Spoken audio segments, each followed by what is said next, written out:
What's up, everybody? We're on a podcast now. I'm Alex, and in this video, I want to go over the over 9 minutes of new Mafia, the Old Country footage. We're going to do it a nice little way. I'm just going to play the entire thing, and we'll commentate over it. I think this will be pretty good. I just replayed Mafia 1 and 2 over the last couple weeks, and I'm currently, my dear God, like 18 hours into Mafia 3. That's quite the adventure, but I have such like a recency thing with this franchise that I noticed a lot of smaller things with this gameplay, so want to break it down and want to use kind of what I remember from 1, 2, and 3 to talk about how, in my opinion, I think actually this looks really good. So we're going to go with no audio on the actual video. I don't want to play around with things getting like blocked or muted or something stupid YouTube-wise. It's the gameplay that's the most important, hence the idea here. So let's go through it. So starting from the beginning is just pretty much a setup. There's honestly actually not that much to go over, so I'm going to play it at two times speed. It's just a setup for a mission. We're meeting the Don. It's actually interesting that it very much seems like they skip part of the cutscene here. They're talking about this one character, and you'll see like there's this odd cut right there, and so he's by the window, and all of a sudden he's not. So this is just a setup. Go to a location and then do something specific. So we'll kind of skip through this. I'm sure we'll get more context, when the actual thing comes out. We get a nice little walking through. I guess this is more of just like a visual appeal type thing. Looks a little, I guess I'm watching on the 4K version. Does look a little rough. I'm going to assume a little bit of a earlier build. Mafia 3 looks pretty good at some times and also looks downright awful at other times. So I don't know. I assume this game is going to look rather nice. Now, this part's pretty interesting because this is more of, I actually say this is Mafia 1 more than anything else. Mafia 3 had like the truck that would pull in. 2 really didn't have much of anything in this regard. This is very much Mafia 1. You go to the second floor, I forget the guy's name, and you just pick out the guns. You could buy the stuff from him, or you get the new weaponry from him. So this is, I imagine, this is kind of like that, base of operations. You pick the weaponry and stuff, which is interesting because, 3 did it a certain way, but we really haven't seen it done like this since Mafia 1. So we're going to see these guns in action in just a second. We'll skip ahead.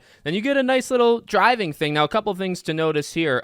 Number one, I guess there's not much to actually, like, there's not even a map, like, anywhere on the screen, which I don't mind. Again, we know this is going to be a lot more contained, like Mafia 1 and 2. Obviously, they have a couple different cuts here. You can see some of the, like, swaying or drifting, I suppose. Like, when they take the turns, it's got the camera angle, for sure, of 3. I wonder how it's going to feel. You think about the feel of all the cars, and does feel natural going from 1, 2, 3 in the 60s, but this in the early 1900s. So I imagine this thing is going to operate quite not nicely, and that's okay. I kind of expect that. Okay, and then we get to this part. This is just a setup for what we're about to do. We jump to what we're actually about to do, go into this little base here. And I guess the first thing, we're not there yet, but we're about to see it in just a second. I guess actually important to note this is played on Xbox. You see LB, and then you're going to see B there. So you have a knife, and you see here, right, the 3 little spots, and it actually takes 1 to do it. So you think about Mafia 3 being something that, oh my dear God, over and over, crowbar.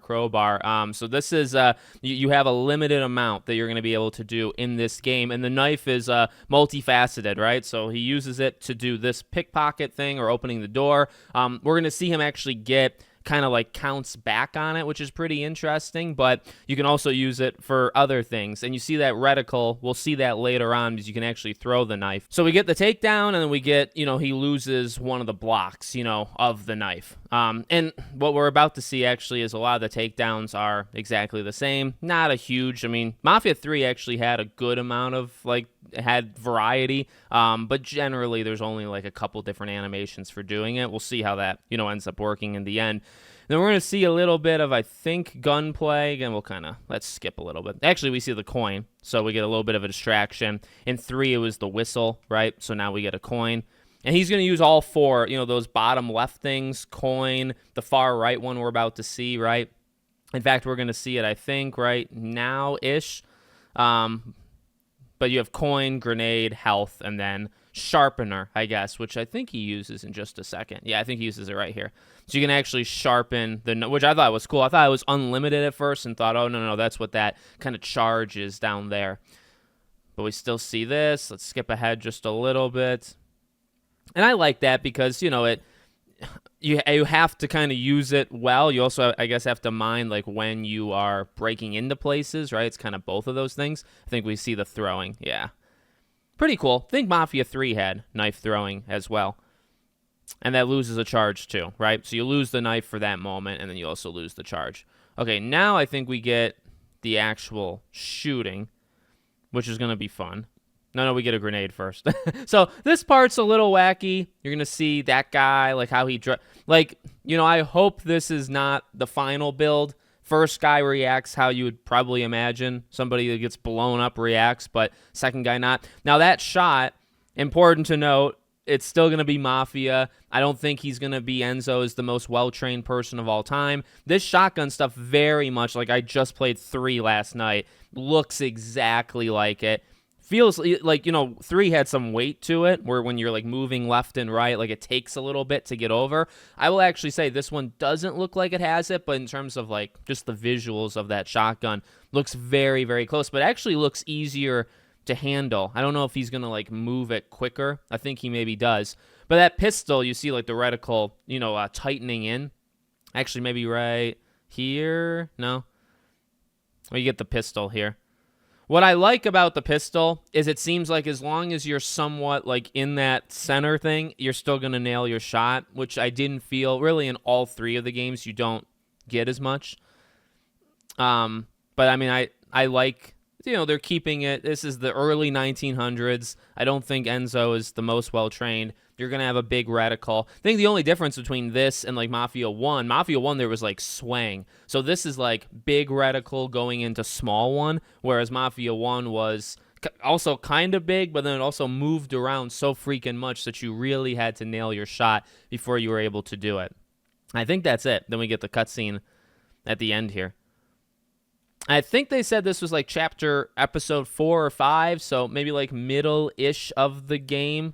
I mean, I think they tend to have more than 10, so I think that's it. So overall, like, again, I like it. I think it, it's got the similarities to me, like 1 and 3. 2 is like very rigid and seems like somewhat of a natural evolution between 1, like going from 1. 3, I think, kind of cleans it up. But, Lincoln is so, like, he's a big guy. And I think they lean into that in Mafia 3. Plus, you're in the late 60s, so the weaponry is just far better. Again, even the car stuff at the very beginning, like, I think they kept the camera angle from 3 and maybe even like some of the ways, like when you turn in 3, you think about it's a very specific feel if you remember. It's kind of it goes along like derivative, I guess, of 1 and 2. Feel like that's where they're getting that car stuff. And then the combat, it feels like kind of, hopefully, the best of like all worlds, right? Where you have to kind of manage your knife charge and like that's your primary thing. You're not going to be able to infinitely. I wonder if there's a way of just doing like stealth, like choking them out, or like hitting them, like, think about 1 and 2. There's a lot of like knocking them, in the back of the head with a gun or something. So I don't know. It seems like maybe the knife is the only way you can do it, but it seems very multifaceted. And then in terms of the weaponry, shotgun looks exactly like Lincoln for 3, and then pistol looks pretty close to 1, mixed with kind of the bad aim of really all of these characters. But again, just not being the most trained in the world. Although 2 and 3, like Vito and Lincoln, they were both in the military, so they did have better training. So there you go. There's my thoughts on it so far. I like it. It's not too much. I think a little bit more we'll still need to see. And they're doing this every Monday at IGN, so I'm sure we'll have more, things to break down as the weeks go. Let me know what you think. Make sure, as always, you're subscribed to the channel, bell icon turned on, and I hope to see you all on the next one.